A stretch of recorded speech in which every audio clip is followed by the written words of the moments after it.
All right, for so long we were looking at right triangle trig. We were looking at right triangles. We were solving right triangles with sine, cosine, tangent, and such. But today we're looking at oblique triangles. Oblique triangles are not right triangles. They could be acute, they could be obtuse. It doesn't matter. We actually have a few different ways we can use trig to apply them to these oblique triangles. One of them is the law of sines. You'll come to love the law of sines. The law of sines basically says that we have proportional ratios here. Sine of our angle A to the opposite side is equal to sine of B to its opposite side is equal to sine of C to its opposite side. And so we can set up a proportion. We can solve for missing pieces this way. Let's see an action here. In this case, notice we have angle, angle, side. We've been giving 3 pieces of information. We need 3 pieces to form a proportion to find the 4th piece. Think about that. If we need 3 pieces in order to just have 1 piece to solve for. So we need 3 things. And so in this case, we're looking at angle, angle, side. We're looking at 2 angles and a non-included side. Law of sines will always work for this case. Always. And so if we set this up, that would be sine of 103 over 20 is equal to sine of 35 over A. So we can use that to find A. We can find piece A right there. All right, got my calculator, and make sure it is in degrees because we're clearly working with degrees right here.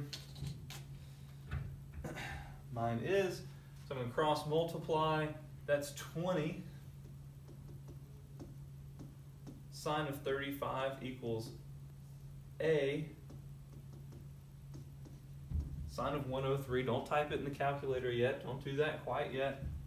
Divide by sine of 103 on both sides. Sine of 103. Those cancel out. This is what I would type in the calculator. Okay? Don't round too early. We have 20 sine of 35. Close that parenthesis, divide by sine of 103. And A comes out to be 11.77. It says round side length to the nearest 10th. So it would be 11.7. So we have A is 11.7. We want to solve the triangle. We want everything. We want to know everything about this triangle. So that missing angle right there, we know that. We subtract these from 180. And that missing angle must be 42 degrees. Okay, solving the triangle, we got some stuff. Now we can find C. We can do another law of sines. I know that sine of 42 is to C as sine of 103 is 220. Now I avoided using the ratio of sine of 35 to 11.7 because this was a rounded value. It's rounded.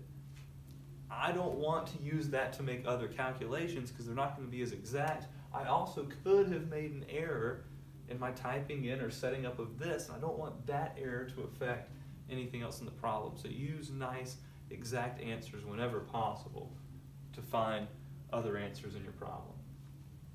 Cross multiply this, 20 sine of 42 equals C sine of 103. Divide both sides by sine of 103 once again.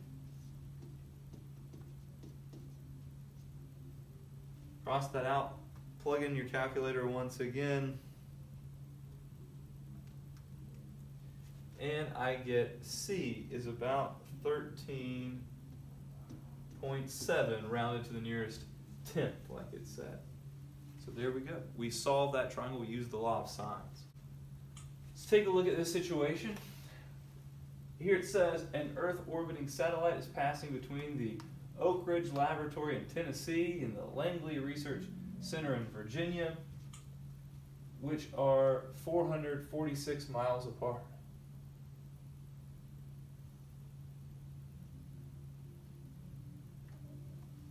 If the angles of elevation to the satellite from Oak Ridge and Langley facilities are 58 and 72 degrees respectively, how far is the satellite from each station?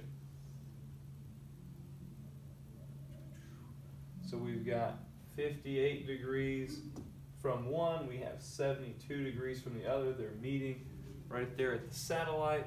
We form this triangle. We want to know, what are these two missing pieces? Notice our situation here. If we just isolate x for a second, that would be the distance from, let's say, Oak Ridge, right? Because that was first, respectively, Oak Ridge. This will be Langley there. Notice this right here. This is angle, side, angle is what we have. We have the pieces for angle, side, angle. This will always work with the law of sines, okay? This will always work. We can always find that last angle over there if we subtract these from 180. That last angle is 50, and so now we can set up our law of sines. I know that sine of 72 is to x as sine of 50 is to 446.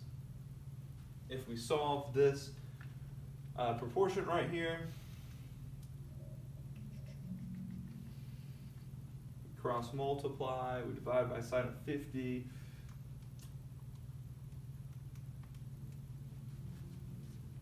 X would come out to be 553. I'm going to round it 2 decimal places because it doesn't say here. It would be that many miles. That was the unit that we were dealing with there. So that is the distance from the Oak Ridge lab to the satellite. We also wanted to find y, the distance from Langley research facilities to the satellite. So we go sine of 58 is to y. That same ratio I can use. Sine of 50 is to 446.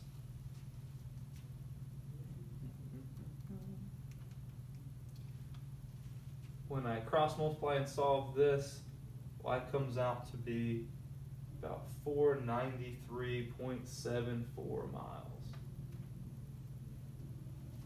All right, so there's another use of the law of sines. This time we were using angle, side, angle. That was the situation. That was the information we were given at the beginning of the problem.